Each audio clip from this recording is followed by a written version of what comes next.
I'm Dr. Nick Patterson. My wife and I farm corn, soybeans, small grains, and livestock in northern Middle Tennessee and southern Kentucky.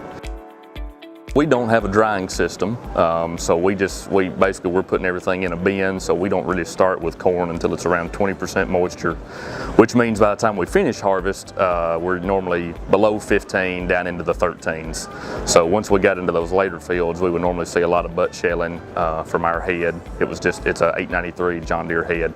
So when our chains were worn out this year, our local John Deere dealer is a 360 Yield Center dealer, and so they had these on highlight, and it was something that I thought would fit well in our operation. We did about 500 acres this year with the YIELDSAVER chains. Before, I don't really have any hard and fast numbers, but before we would see a lot of volunteer corn by the time we got into late October, November.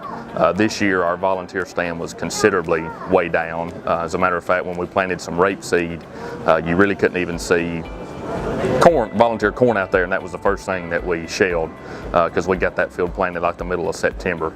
Our spraying guys really didn't even have to come back and spray any volunteer corn because there was so little left in the field. We had a wonderful experience with them this year. I definitely think that they've paid for themselves just, without not seeing a ton of volunteer corn out in the fields. And then they performed really well for us in a variety of stalks and stalk conditions. Didn't put a lot more residue through the combine, nothing that we couldn't manage on the combine side. And I would definitely recommend them for anybody that's looking for chains.